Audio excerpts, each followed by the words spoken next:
Hello Sagittarius, welcome dito sa aking channel, Kapalaran 888. Welcome guys. Alamin natin kung anong messages, vibration, gabay energy para sa lahat ng Sagittarius. This is July general message reading para sa lahat ng Sagittarius. I hope na makuha mo yung energy. I-connect mo ang iyong intuition sa lahat ng baraha na lumalabas dito, Sagittarius. Okay, number 31, 4 of Wands. Wow!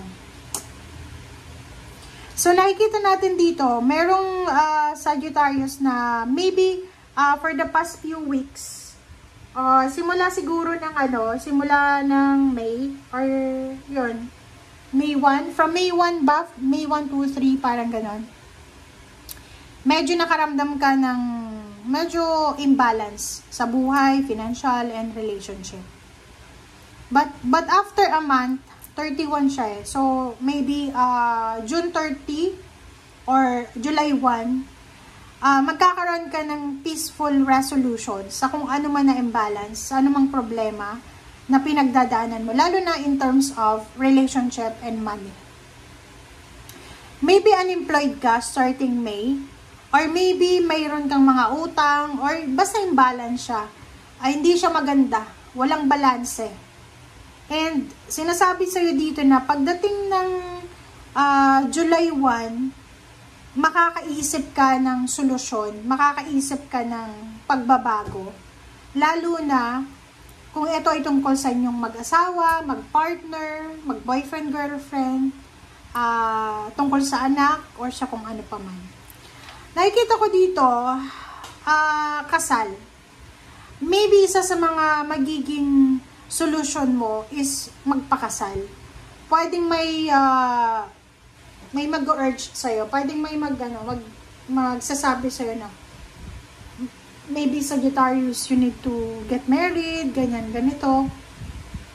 And yung iba din sa inyo dito ay posibleng meron sa inyo na magpaparenovate ng bahay, magpapatayo ng bahay, parang ganun.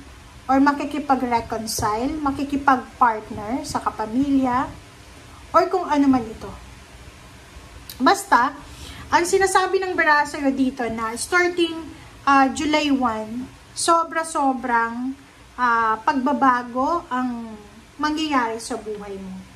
Okay? So, maraming, kumbaga, changes, positive changes, transformation na darating sa buhay mo.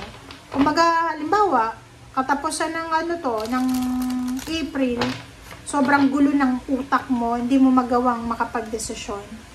And pagpasok ng May, mas lalong lumala kasi parang feeling helpless, hopeless.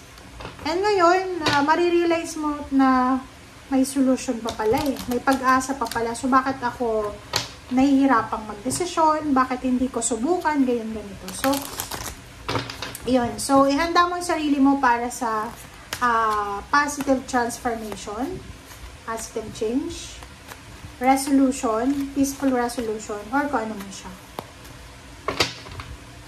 Okay. Storm warning. And the thinking man. So, nakikita ko sa'yo dito na pagdating ng July, meron sa'yo dito, Sagittarius, na hindi na kayo magpapadalos-dalos kasi 10-10 to eh. 10-10 is completion. Kumbaga, paghahandaan mo kung ano man ang problema na pwedeng dumating sa'yo. Kumbaga, you learn your lesson. Pag-iisipan mo muna. Pag-iisipan mo muna lahat ng decision. Maybe from the past, alam ba, pag gusto mong mag-resign, magre-resign ka. Pag gusto mong magbakasyon, magbabakasyon ka. Without considering na may boss ka, may company. Sa ngayon, sinasabi ng baraha sa'yo na you learned your lessons. Diba? Naintindihan mo kung ano yung pagkakamali mo, naintindihan mo kung ano yung dapat mong gawin. So, sinasabi ng baraha sa'yo na simula ngayong July, gagawin mo kung ano yung nararapat. Okay. Kailangan mo talagang pag-isipan. Kasi ganun eh, yung ibang Sagittarius, same sa Gemini, masyado silang aggressive sa mga approach nila sa buhay. Five of Swords, July may mga bagay-bagay ka, sitwasyon, plano na pag alam mong unrealistic na, pag alam mong hindi na para sa'yo, you need to let go. Okay, ang nakikita ko pwedeng gusto mong magkaroon ng baby. New members ng family. So, kung alam mo na menopause na ka na, babae, hindi mo na dapat yan. Na-let ko. Ay, hindi mo na dapat yan na i-wish pa. Unless na may surrogacy. Diba? So, dito naman, sinasabi ng bara sa'yo na isang emotional offer ang posibleng matanggap mo. Pero hindi ka masyadong seryoso. Wow! Okay, so ang ganda. Kasi sinasabi ng bara sa'yo dito na posibleng lalaki ka. Lalaki ka na Sagittarius and nagyaya ka ng kasal sa isang water sign. It's either Pisces, Scorpion, Cancer. Justice to eh, contract. Kumbaga sinabihan mo magpakasal tayo sa west or sa pare or sa munisipyo lang. But eto, Two of Swords eh, hindi siya nagdalawang isip pa. Sinabi niya na ayoko. I-reject niya, ito-turn down niya yung offer mo na kasal. Sinasabi mo dito, no, kailangan nating magpakasal kasi para sa future ng anak natin. Sabi niya, no. So ngayon, ikaw to, Two of Swords, na parang iniisip mo, Sagittarius, bakit kaya? Bakit ayaw niya magpakasal sa akin? So, nag-overthink ka na naman. Loka yung message mo.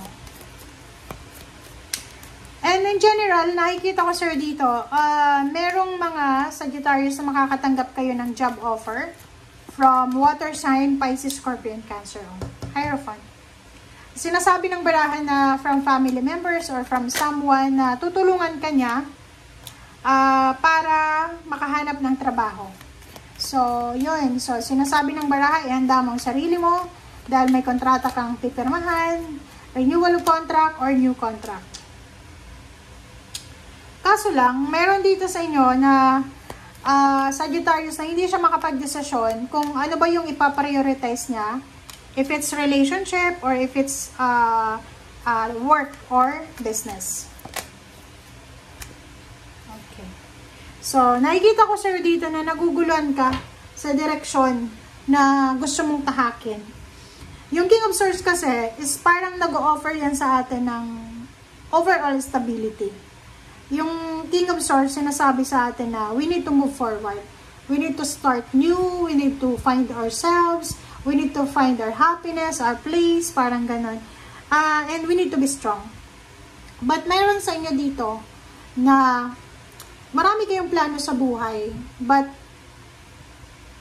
hindi ka masyadong independent. Pwedeng mayroong Sagittarius na lalaki na sobrang dependent siya sa asawa niya, or sa girlfriend niya, or sa magulang niya. Hindi siya pwedeng magtrabaho sa ibang bansa. Hindi siya pwedeng magtrabaho malayo sa kanyang pamilya. Or kung gusto niyang magtrabaho sa ibang lugar, kailangan kasama niya yung pamilya niya. Parang ganon. Pag-comment ka sa comment section if you resonated.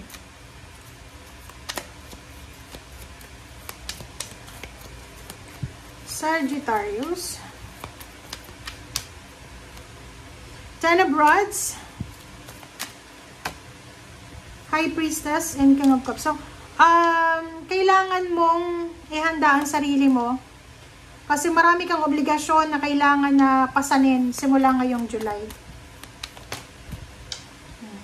Diba?